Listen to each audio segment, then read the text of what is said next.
Gente, então uma vez que eu escolhi uma cloud para chamar de minha, né? Domine containers. Domine a tecnologia de containers. Se você é alguém que ainda não tem domínio sobre containers, que viaja na maionese quando fala de containers, que não consegue ainda colocar um projeto em produção usando containers, por mais simples que seja, você precisa resolver isso o mais rápido possível. Tá?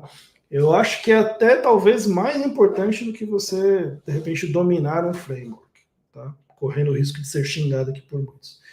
Porque é o seguinte, gente, hoje em dia é muito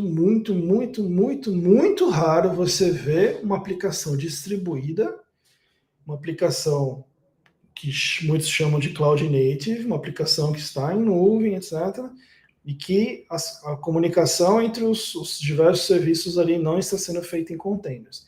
Existe? Existe. Ah, o meu amigo lá, o Zezinho, está num projeto, tá bom, o Zezinho tá, mas o Paulinho, o Joãozinho, o Guinho, o Zezinho, o Luizinho, né, fora o Zezinho, eles estão usando containers, tá? Então é o seguinte, é uma tecnologia que se você não precisou usar ainda, você vai precisar, tá? Então, aprenda a usar containers. Aprenda principalmente a usar Java em containers, né? Hoje em dia está bem mais fácil usar Java em containers, mas a transição do Java para o mundo dos containers ela foi um pouquinho turbulenta, né? Especialmente se a gente pega ali entre o Java 8 e o Java 11, foi meio traumático ali o negócio, né? Mas hoje vai bem, tá? E aí tem ferramentas que facilitam muito, né? Então você pega um Quarkus, por exemplo, você não precisa saber quase nada de containers para botar uma ferramenta, uma sua aplicação em containers em produção usando Quarkus, tá? Então você precisa ter esse conhecimento, tá? E como eu disse, né? Se você usar Quarkus, pô, não precisa saber quase nada. Mas talvez você vá num projeto que está usando a tecnologia X e que ela roda em containers. Então você vai ter que saber de containers, você vai ter que saber fazer um container file, vai ter que saber lidar com imagem de container, como é que funciona layers, como é que funciona a comunicação de rede entre containers, etc. Então, esses são conhecimentos que você precisa ter se você realmente quer ser um especialista que usa Java no back-end, tá bom? Então, quinto passo para isso, domine containers. Sexto passo, gente, olha só, a gente está falando de ser especialista, certo? A gente está falando de ser qualquer um. Ser especialista, ser alguém que, como eu falei no começo, aquela pessoa que para quem os outros ligam quando precisa resolver um problema, quando está com alguma dúvida, etc. Então é o seguinte, gente, o sexto pilar para você ser reconhecido como especialista usando Java no back-end é você começar a entender a arquitetura da solução que você está trabalhando e não apenas o código que você está fazendo. Tá? Quando eu falo de ser especialista, muita gente entende como, o cara é um tapado, o cara só sabe lá o mundinho dele. Cara, muito pelo contrário. Então, o especialista, ele tem a visão do todo. Ele tem que ter a visão do todo. Até para ele fazer a escolha do que ele vai se especializar.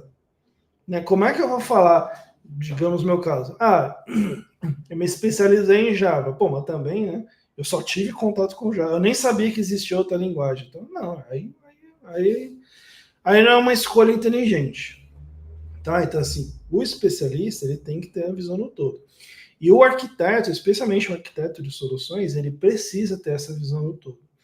Então, galera, todo projeto que você for trabalhar, comece a olhar o todo. Então é o seguinte, não olha só para o seu código, olha para toda a API. Não olha só para a API que você está trabalhando, olha como é que essa API se comunica com outras APIs do projeto. Como é que essa API se comporta dentro de todo o mecanismo do projeto. Como é que, sei lá, tem clientes externos que acessam a sua parte se comunica com outros bancos de dados. Começa a olhar tudo, pergunta. Tá lá no projeto, tem, às vezes, principalmente quando a gente é novo, né, no projeto. Às vezes, eu já passei por isso, né? Pô, você tá fazendo tanta pergunta, o Marcos, você começa a ficar com vergonha, né, de fazer mais perguntas. Né? Não tenha vergonha. Porque você precisa ter essa visão do todo. Você precisa realmente entender como as coisas estão acontecendo. Por que eu preciso, Helder? Para que você realmente contribua com o projeto. Para que você não seja meramente um escrevedor de código. Porque, galera, na boa, escrevedor de código, se eu sair aqui na frente do meu prédio, Na frente não, do lado aqui. Tem uma árvore. Se eu balançar aquela árvore, caem uns 4 escrevedores de código. Tá assim, ó, escrevedor de código.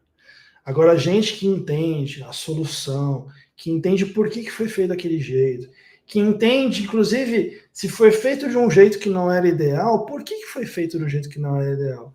Gente que tem esse nível de entendimento dos projetos que trabalha, ou dos projetos que vai trabalhar, isso já não é tão comum assim, isso já é diferencial, isso já é raro, isso já é coisa de especialista.